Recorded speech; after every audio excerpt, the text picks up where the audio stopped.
उम्मीद दिल्ली में थी कांग्रेस को इस बात को लेकर के कि उनका कांडी केजरी उसकी लाज बचा लेगा, इसीलिए चुनाव लड़ने का ढोंग करती कांग्रेस दिल्ली में कहीं दिखाई नहीं दे रही थी। डीएमके के आग को उठाकर कांग्रेस पूरे देश को जलाने के एजेंडे में लग गई। नर्वस इस कदर हुई कि संसद में राज्यसभा के स्पीकर को ही ठोक देने की बात करने लगी। डीएमके की असभ्यता की बात की कि डीएमके असभ्यतापूर्ण हरकत कर रहा है। डीएमके ने बड़ी चालाकी से इस मुद्दे से तमिलनाडु की सेंटीमेंट से जोड़ दिया कि तमिलनाडु की जनता को आप असभ्य कह रहे हैं। अब भाषा की मर्यादा पर बात करने वाली कांग्रेस पार्टी ऐसी भाषा बोलने लगी, उन्हें पता था कि जब सदन में इस बात पर चर्चा के लिए अमित शाह और नरेंद्र मोदी में से कोई भी एक आ गया तो फिर क्या होगा। नमस्कार, कैसे हैं आप। लोकसभा चुनाव में 99 को 240 से बड़ा समझने वाली कांग्रेसी राज्यों की चुनाव के बाद हताशा में है। हताशा इस कदर है कि बौखलाहट 82 साल के एक बूढ़े कांग्रेस अध्यक्ष में है, या फिर मालिक क्या प्रेशर इस कदर है कि खड़गे सदन के अंदर पागल सी हरकत करने लगे। लोकसभा चुनाव में 99 पर अंक पाकर सरकार बनाने का सपना देख रही कांग्रेस पार्टी, राहुल गांधी को राजा बनाने का सपना देख रही कांग्रेस पार्टी की उम्मीदें कुछ ही दिनों बाद धर-धराकर खत्म हो गई। हरियाणा के चुनाव ने ऐसी हताशा बढ़ा दी कि उनका पूरा इकोसिस्टम हताश हो गया कि अब हम कुछ कर ही नहीं पाएंगे। हरियाणा की हताशा इसलिए थी कि इन सबको आस इस बात की थी कि हरियाणा मेरी सरकार बन गई तो पड़ोसी राज्य दिल्ली जो नेशनल कैपिटल है उसे हम तबाह कर देंगे। ये सो कॉल्ड फर्जी किसान आंदोलन से, किसान जवान और पहलवान वाले एजेंडे से हरियाणा चुनाव हार करके जो हताशा कांग्रेस में बढ़ी वो महाराष्ट्र में तबाही लेकर के आई। कांग्रेस वहां अकेले दम पे तो नहीं लड़ रही थी, लेकिन महाअघाड़ी से ये आस थी कि महाराष्ट्र मेरी सरकार बन गई तो कांग्रेस उत्पात मचा पाएगी। लेकिन महाराष्ट्र में ऐसी हार हुई कि पूरा महाअघाड़ी मिट्टी में मिल गया। उम्मीद दिल्ली में थी कांग्रेस को इस बात को लेकर के कि उनका कांडी केजरी उसकी लाज बचा लेगा, इसीलिए चुनाव लड़ने का ढोंग करती कांग्रेस दिल्ली में कहीं दिखाई नहीं दे रही थी। दिल्ली की हार ने इन सब की हताशा को एकदम से बढ़ा दिया।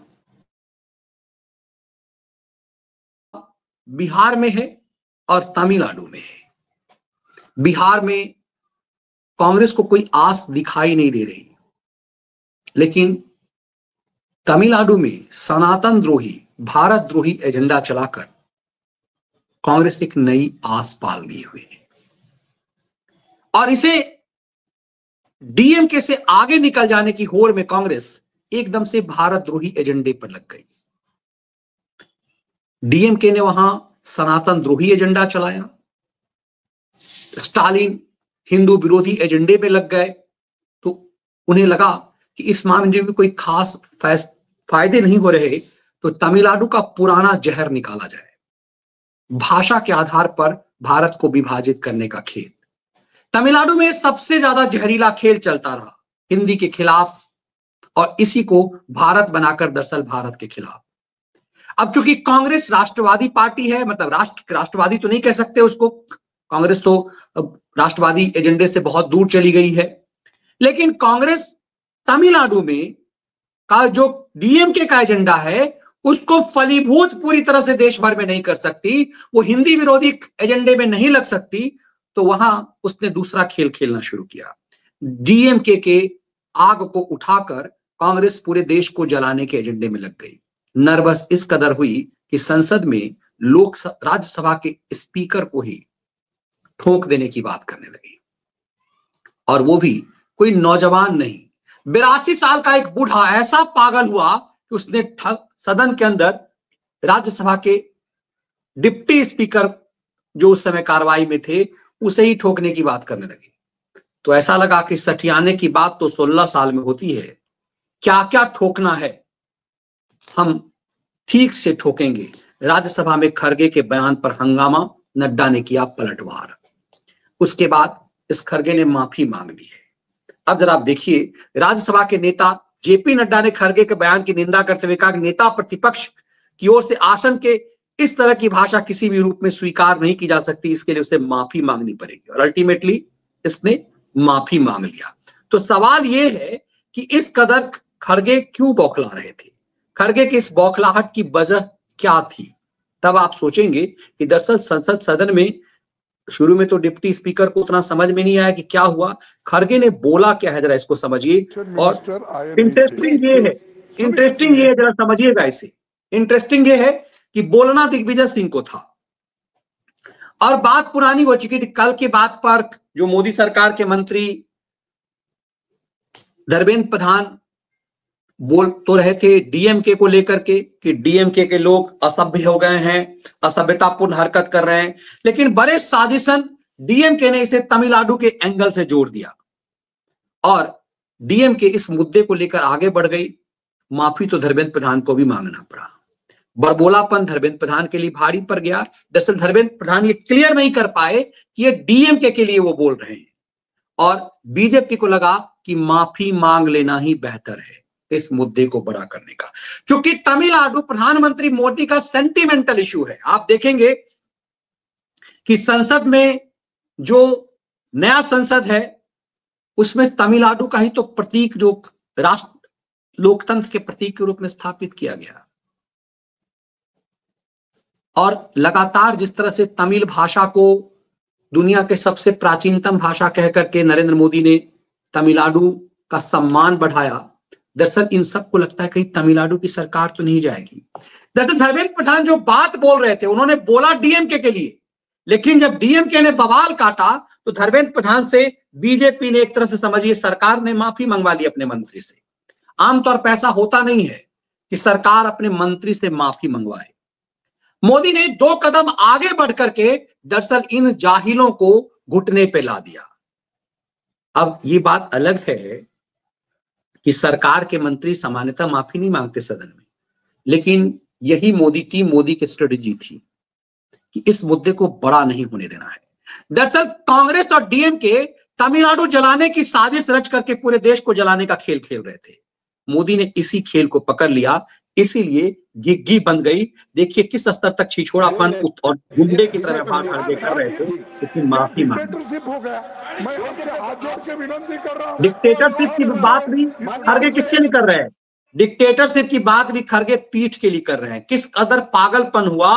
दरअसल हार की हताशा में कहां गए कि ये समझ ही नहीं पा रहे कि क्या कर रहे हैं और मोदी इन्हें कहां नाथ रहे हैं। मैं आपसे हाथ जोड़ के विनती कर रहा हूं। माननीय जी को बोलना है। नहीं, बोलना है। हम बोलने के लिए तैयार भी अब पीछे आप दिग्विजय सिंह को और उसको भी देखिएगा। ठीक से ठोकेंगे, लेकिन सर आप बहस आपस में करेंगे। आपसे उम्मीद करता हूं कि आप बातचीत में आप बड़े अनुभवी हैं, आपसे लोग सीखेंगे। उनको प्लीज सरकार को ठोकेंगे, सरकार को ठोकेंगे। मैं आप please sir please go back to your seats. No देखिए प्लीज क्या है आज सर प्लीज माननीय LOP leader of house please. Sir आप साथ सर बहुत ही मैं देता हूँ आपको, please let him go please. Sir मैं आपको देता हूँ मौका इसके बाद, प्लीज बोले आप। सर बहुत ही दुख की बात है कि आपने अभी लीडर ऑफ द ऑपोजिशन जो इतने तजुर्बेकार लंबे समय तक जिन्होंने संसदीय कार्य के रूप में प्रदेश में भी और पार्लियामेंट में भी, लोकसभा में भी और राज्यसभा में जिन्होंने नेतृत्व भी किया और सदस्य के रूप में भी काम किया, अभी जो उन्होंने भाषा का उपयोग किया और चेयर पर स्पर्शन किया है, यह अति निंदनीय है, अति निंदनीय है। This is condemnable, this is to be condemned by one and all, including the LOP. He should condemn and he should apologize. जो शब्द का उपयोग किया है चेयर के प्रति, जो the word and the language used against the chair, it is unpardonable. वो अस्वीकार्य है और वो माफी योग्य नहीं है। फिर भी एलओपी को माफी मांगनी चाहिए और बताना चाहिए, अपने शब्दों को वापस लेना चाहिए, नहीं तो उसको एक्सपंज करना चाहिए। आपके लिए नहीं बोला, मैं सरकार के पॉलिसी को हम ठोकेंगे ये कहा। माफ करना, अगर आपको मेरे बातों से अगर ठोस लगी है तो मैं आपसे माफी मांगता हूं, मैं सरकार से नहीं। अरे सुनो, बार बार क्या पुकार दे। सर, मेरे को ये कहना है कि इस देश के एक भाग को और एक भाग के जनता को अगर आप उनके स्वाभिमान को ठेस लगाने की बात करेंगे और आप ये कहेंगे कि अनकल्चर्ड, अनसिविलाइज्ड और वो मानव नहीं है, अगर ऐसा कहते हैं तो आप मंत्री से इस्तीफा। अब आप देखिए यहां पर जो खड़गे जो खेल कर रहा था, उस खेल के पीछे आप पीछे बैठे हुए आपने देखा होगा कि पीछे जब जयराम रमेश और दिग्विजय सिंह बैठे हुए थे, दोनों की मुद्रा ऐसी थी कि ऐसा बेवकूफ आदमी को, इस आदमी को चापलूसी के कारण राहुल गांधी ने कांग्रेस अध्यक्ष बना दिया। अब ये सिर्फ कांग्रेस अध्यक्ष नहीं है खड़गे वहां पर सदन में नेता प्रतिपक्ष भी है, राज्यसभा में नेता प्रतिपक्ष की भी भूमिका खड़गे की है। दरअसल चर्चा हो रही थी शिक्षा मंत्रालय को लेकर के, शिक्षा नीति को लेकर के, तो उसमें धर्मेंद्र प्रधान जो शिक्षा मंत्री हैं, उन्होंने जब डीएमके की असभ्यता की बात की कि डीएमके असभ्यतापूर्ण हरकत कर रहा है, डीएमके ने बड़ी चालाकी से इस मुद्दे से तमिलनाडु की सेंटीमेंट से जोड़ दिया कि तमिलनाडु की जनता को आप असभ्य कह रहे हैं। स्पष्ट रूप से उन्होंने डीएमके को असभ्य कहा था कि असभ्यतापूर्ण हरकत कर रहे हैं, देश को तोड़ने की कोशिश कर रहे हैं, लेकिन बड़ी चालाकी से डीएमके ने इस मुद्दे को तमिलनाडु की अस्मिता से जोड़ दिया। अब चाहते तो धर्मेंद्र प्रधान साफ इस बात को लेकर कहते रहते कि हमने ऐसा कुछ भी नहीं कहा, हमने डीएमके के लिए नहीं, हमने डीएम के लिए कहा है, लेकिन सरकार को लगा कि तमिलनाडु में ये आग की तरह खेल जाएंगे। सरकार को लगा कि तमिलनाडु जला देंगे ये पूरा कांग्रेस और डीएमके के साथ। इसीलिए धर्मेंद्र प्रधान ने माफी मांगी कि हमें यदि हमारी भाषा से किसी को यदि गलत समझा गया है तो हम इसके लिए माफी मांगते हैं। धर्मेंद्र प्रधान भारत सरकार के मंत्री हैं, थोड़ा सा उन्हें भी धैर्य और संयम से काम लेना चाहिए था, लेकिन ये साफ है कि उनकी भाषा को यदि आप सुनेंगे तो उन्होंने स्पष्ट रूप से जो भी बात कही थी वो बात उन्होंने डीएमके के लिए कही थी, लेकिन बड़ी चालाकी से इस पूरे मुद्दे को उन्होंने ऐसा पेश किया कि जैसे लगा कि वो धर्मेंद्र प्रधान इस बात को, जो कुछ भी वो कह रहे हैं, वो तमिलनाडु की जनता के लिए कह रहे हैं। इसी आग को भुनाने के लिए खड़गे बेचैन था और खड़गे बीच में ही उसने रोक दिया दिग्विजय सिंह को। दिग्विजय सिंह को खुद अपमान की स्थिति महसूस हुई और दिग्विजय सिंह को खुद लगा कि जैसे वो अपमानित हो रहा है। आपको यदि चूंकि कंफ्यूजन हो तो मैं आपको धर्मेंद्र प्रधान की उस बात को भी सुना देता हूं। दरअसल धर्मेंद्र प्रधान के इसी मुद्दे पर खड़गे बहस चाहता था और सदन को जलाना चाहता था। जरा ऐसा कुछ भी उसमें नहीं है, वो बोल रहे हैं तमिलनाडु के डीएमके की पार्टी के।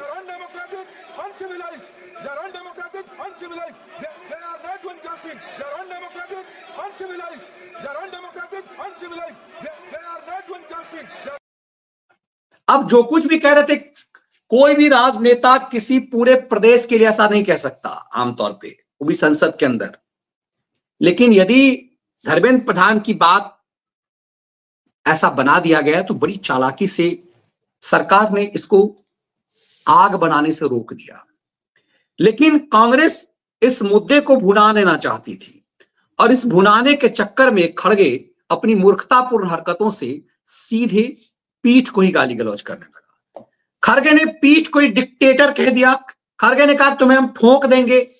अब भाषा की मर्यादा पर बात करने वाली कांग्रेस पार्टी ऐसी भाषा बोलने लगी कि उन्हें पता था कि जब सदन में इस बात पर चर्चा के लिए अमित शाह और नरेंद्र मोदी में से कोई भी एक आ गया तो फिर क्या होगा। यह मामला सिर्फ सीधे पीठ से जुड़ा हुआ था। उतावलेपन में हो सकता है दिग्विजय सिंह इस तरह से बदमिजाजी नहीं करते। वैसे भी दिग्विजय सिंह के बुरे दिन चल रहे हैं आजकल। थोड़ा सा संगम उंगम नहा करके अपनी पाप को धोना चाहते हैं। वो दूसरे तरीके से पुराने पाप को हिंदू आतंकवाद इन तमाम चीजों से मुक्ति करना चाहते हैं। जयराम रमेश और दिग्विजय सिंह दोनों के लिए ये अकल्पनीय हो गया कि बूढ़ा आदमी ये बौखलाया क्यों, ये बदमिजाजी क्यों करने लगा। दरअसल इन दोनों को पता ही नहीं था कि एजेंडा सोनिया ने इसको क्या थमाया कि कैसे जलाना है। राहुल गांधी का एक पूरा एजेंडा जो राहुल गांधी जॉर्ज सोरस से लेकर के आए थे, जो गंगाराम बढ़ई ने, सैम पित्रोदा ने इसे एजेंडा दिया था कि दक्षिण भारत के लोग अरब की तरह हैं, अफ्रीकी की तरह हैं, जो पूरे भारत को जिसने इस आधार पे बांटने की कोशिश की, उसके वेशभूषे के आधार पे कि पूर्वी भारत के लोग चाइनीज की पैदाइश हैं, दक्षिण भारत के लोग अफ्रीकी पैदाइश हैं, पूर्व पश्चिमी भारत के लोग जो हैं वो अरबी पैदाइश हैं। इस तरह की बात करने वाला जो उसके बाद आगे जाकर भाषाई आधार पे भारत को बांटने का षड्यंत्र रचने वाली जो एजेंडा सैम पित्रोदा ने थमाया था राहुल गांधी को, दरअसल खड़गे उसी आग को लेकर खेलने लगे और उस आग को खेलते हुए वो डीएमके से आगे निकल जाना चाह रहे थे। लेकिन इस मूर्खतापूर्ण हरकतों में हाथ में आई हुई बाजी वो गंवा गए। कायदे से कहें तो पूरा उनका इकोसिस्टम धर्मेंद्र प्रधान के पीछे पड़ गया है। हमने उसकी बात सुनाई, उस अलग से उसकी विश्लेषण किया जा सकता है, लेकिन धर्मेंद्र प्रधान के पीछे पूरा कांग्रेस का इकोसिस्टम पड़ गया। तो इन्हें लगा कि खड़गे अब पूरा देश को जला देगा। जो राहुल गांधी ने कहा था पूरे देश में आग जो है वो पेट्रोल छिड़का हुआ है, बस माचिस लगा देना है। तो खड़गे तुरंत दौड़ा माचिस लेके, लेकिन माचिस ऐसा लगता है कि जेपी नड्डा ने उसके पिछवाड़े में ही डलवा दिया। ऐसी बेचैनी, ऐसी पागलपन कर गए खड़गे कि पीठ को ही डिक्टेटर और पीठ को ही ठोक देने की बात करने लगे। तो आजम खान हमें याद आने लगे। आजम खान ने उस समय में पीठ पर बैठी रमा देवी के लिए अश्लील हरकत करने लगे। तो आजम खान जिस ढंग का आचरण वाला था, आजम खान ने वही किया। अब बारी खड़गे की थी।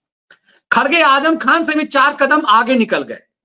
तो खड़गे को दरअसल खौफ इस बात का हुआ कि जो दुर्गति आजम खान की हुई, क्या वही दुर्गति या उससे बड़ी दुर्गति तो नहीं होगी? क्या खड़गे अपनी उम्र की वजह से इन तमाम चीजों से बच पाएगा जो दुर्गति आजम खान की हुई? आजम खान जो सजा भुगत रहा है वो कई मामले हैं, जिसमें से एक मामला संसद में उसका वो पागलपन है, जिस पागलपन और अहंकार में वो रमा देवी के साथ छिछोड़ापन हरकत करने लगा।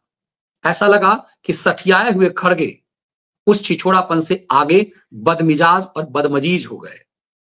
इसीलिए उसको देख करके आप देखेंगे कि पीछे बैठे दिग्विजय सिंह और जयराम रमेश भी भौचक रह गए।